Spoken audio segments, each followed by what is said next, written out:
I never thought I'd take my own sister to court. Growing up, we shared everything: clothes, secrets, late-night conversations about our dreams. But standing in that courtroom, watching her avoid my eyes while the judge reviewed the evidence, I realized some betrayals cut so deep that forgiveness becomes impossible. It all started 2 weeks after Mom's funeral. I was still numb, moving through each day like a ghost in my own life.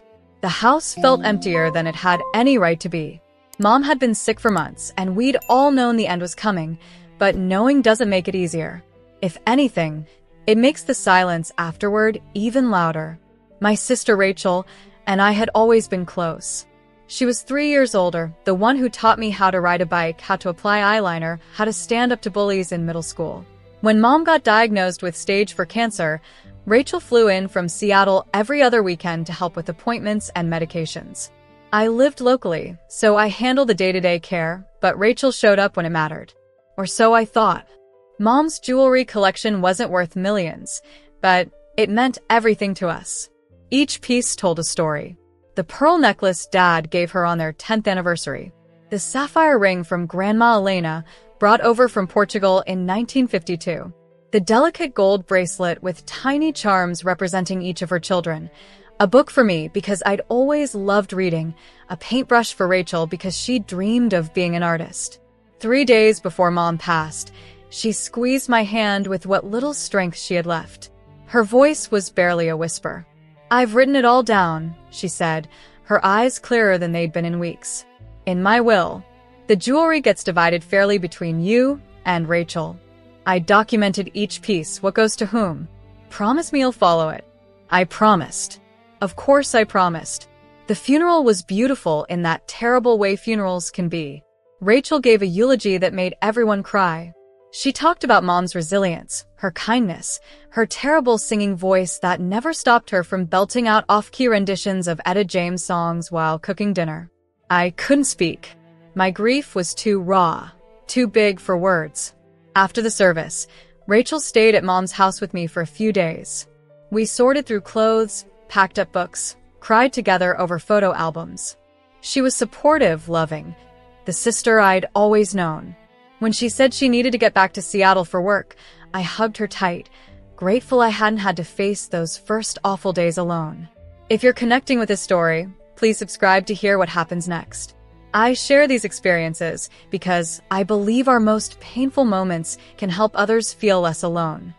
A week after Rachel left, I finally felt strong enough to deal with Mom's jewelry. The will had been read, and everything was clear. Mom had been meticulous. She created a detailed spreadsheet with photographs, listing each piece and who should receive it. Some items were designated for me, some for Rachel, and a few pieces were to be sold with profits split between us. I went to Mom's bedroom, to the antique dresser where she'd always kept her jewelry box. My hands shook as I opened the top drawer.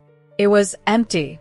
I stood there, staring at the vacant space, my brain refusing to process what I was seeing. I checked the other drawers, thinking maybe someone had moved it. Nothing. I searched her closet, under the bed, in every cabinet and corner of that room. The jewelry was gone. All of it. My first thought was burglary. I called the police immediately, my voice shaking as I explained the situation. Officer Martinez came within the hour, a kind woman in her 40s who took detailed notes and dusted for fingerprints. "Any signs of forced entry?" she asked, examining the windows. "No," I admitted. "But I haven't been staying here consistently. I only came today to collect Mom's things." "Who else has keys to the house?" My stomach dropped. "Just my sister and me." Officer Martinez's expression shifted slightly, becoming more guarded. She'd probably seen this scenario before, family members stealing from each other in the chaos following a death. "When is the last time you saw the jewelry?" she asked gently. I thought back. The day before the funeral. I came to get Mom's pearls. She wanted to be buried wearing them. Everything else was in the jewelry box then. "And your sister was here after that?" The realization hit me like cold water. "Yes. She stayed for 3 days after the funeral. She left 4 days ago." I didn't want to believe it. Even as the evidence assembled itself in my mind, I fought against the conclusion. Rachel wouldn't do this. She couldn't. We were grieving together. We were all each other had left. But I called her anyway, my heart hammering. "Hey," she answered, her voice warm. "How are you holding up?" "Rachel, I need to ask you something." I tried to keep my voice steady. "Do you know anything about Mom's jewelry?" "It's not in her dresser." The pause that followed lasted only 3 seconds, but in that silence, I heard the truth. "What do you mean?" she finally said. Her tone had changed, defensive, careful. "The jewelry box is empty. Everything's gone." "That's weird. Maybe Mom moved it before she died?" You know how confused she got toward the end with all those medications. Mom hadn't been confused. Even in her final days, she'd been sharp about the things that mattered. "Rachel." My voice broke. "Did you take it?" Another pause. Then, I took what was mine. The words hit me like a physical blow. "What was yours?" "Rachel, Mom had a will," she specified. "I know what the will says." Her voice turned hard, cold, a tone I'd never heard from her before. "But that jewelry should have been mine anyway. I'm the oldest. I took care of Mom just as much as you did." "You took all of it? Even the pieces designated for me?" "We can sort it out later. I just thought it would be easier if I held on to everything for now. You're too emotional to be making decisions about valuable items." I couldn't breathe. This wasn't happening. This wasn't my sister. The woman who'd braided my hair before school, who'd threatened to fight anyone who hurt me, who'd held my hand during Mom's final moments. "The will clearly states which pieces go to each of us," I said, forcing myself to stay calm. "You need to return everything that's designated for me. Now." "Or what? You'll call the police on your own sister?" She laughed, but there was no humor in it. "While we're both grieving our mother. That's pretty cold even for you." "Even for me?" The unfairness of it ignited something sharp in my chest. I'm not the one who stole from our dying mother's bedroom. I didn't steal anything. That jewelry is my inheritance. Mom always said the family heirlooms should go to the oldest daughter. She said that 30 years ago, Rachel, before she made a legal will specifying otherwise. This isn't about tradition. This is theft. She hung up on me. I sat in Mom's empty house, surrounded by half-packed boxes and the lingering scent of her lavender perfume, and cried harder than I had since the day she died. The grief was overwhelming, but underneath it burned something else, a rage so profound it scared me. Rachel called back an hour later. Her voice was calmer, more calculated. "Look, I'm sorry I got upset. I know we're both going through a lot. How about this? I'll bring back some of the pieces when I visit next month, and we can go through everything together, calmly, like adults." "Next month?" "Rachel, that jewelry is listed in Mom's estate. It needs to be inventoried and distributed according to her will. You can't just keep it at your house for a month." "Jesus, can you stop being so rigid for 1 second? I'm not keeping it. I'm just holding it temporarily. You're acting like I'm some kind of criminal." But that's exactly what she was. Under the law, taking property from an estate without authorization is theft, regardless of whether you're family. "Bring it back this week," I said firmly, "or I'm moving forward with legal action." She laughed again, that same hollow sound. "You wouldn't dare." She was wrong. I hired an estate attorney the next morning. Margaret Chin was a no-nonsense woman in her 60s who listened to my story without judgment, taking notes on a yellow legal pad. "Do you have documentation of what was taken?" she asked. "Yes." My mother created a detailed inventory with photographs before she died.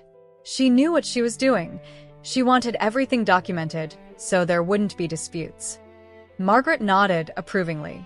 "Smart woman. And your sister took these items after your mother's death, knowing they were part of the estate?" "Yes." She stayed at the house alone for part of one day before flying back to Seattle. That's when she must have taken everything. "That's conversion of estate property," Margaret said.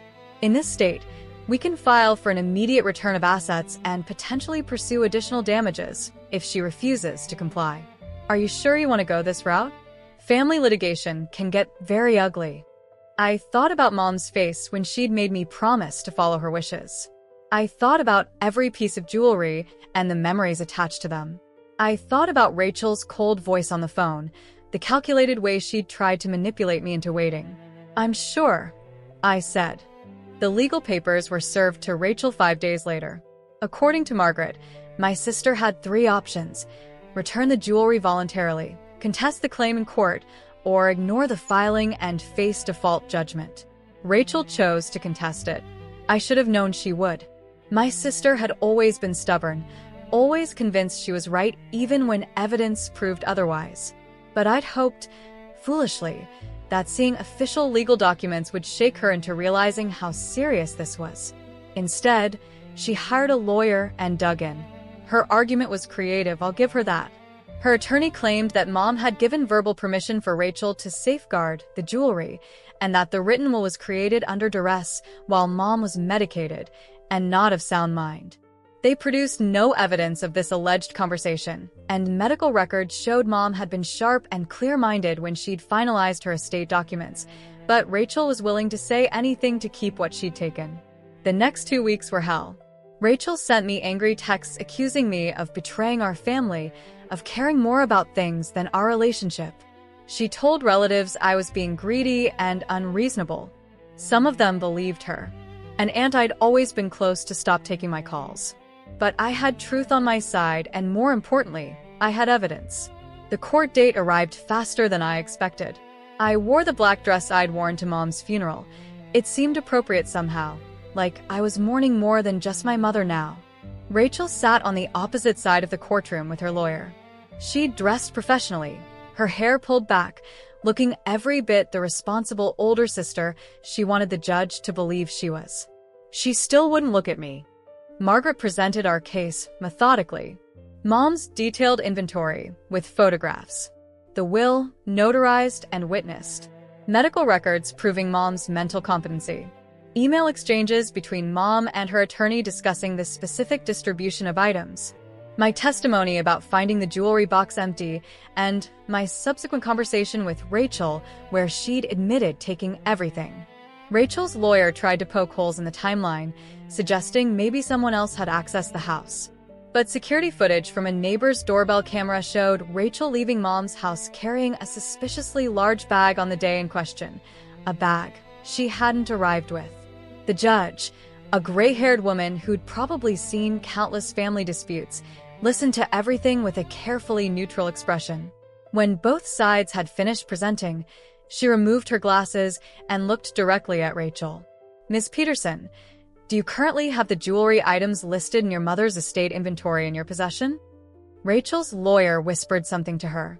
She swallowed hard. "Yes, Your Honor, but did your mother's will specifically designate which items should go to which daughter?" "Yes, but my mother told me." "Did your mother put these verbal promises in writing anywhere? In an email, a text message, a letter?" Silence. "I didn't think so." The judge put her glasses back on and picked up her gavel. "It's clear to me that the deceased created a legally binding will with specific instructions for distributing her property. Regardless of any family traditions or previous informal conversations, that will represents her final wishes and must be honored. Ms. Rachel Peterson, you are hereby ordered to return all jewelry items to the estate executor within 72 hours for proper distribution according to the will. Failure to comply will result in contempt charges and potential criminal prosecution for theft." The gavel struck. I should have felt triumphant. Instead, I just felt tired. Rachel finally looked at me as we left the courtroom.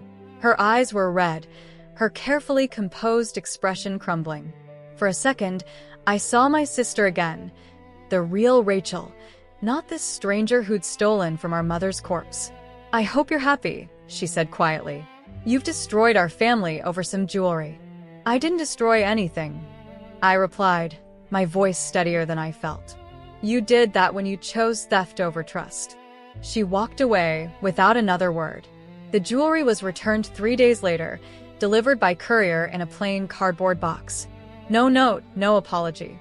I opened it at Mom's kitchen table, the same table where we'd eaten countless family dinners, and carefully checked each piece against Mom's inventory. Everything was there except one item, the charm bracelet with our representations on it. The book and the paintbrush. the symbol of Rachel and me together. I never asked for it back. Maybe she kept it as a reminder of what we used to be. Maybe she threw it away in anger.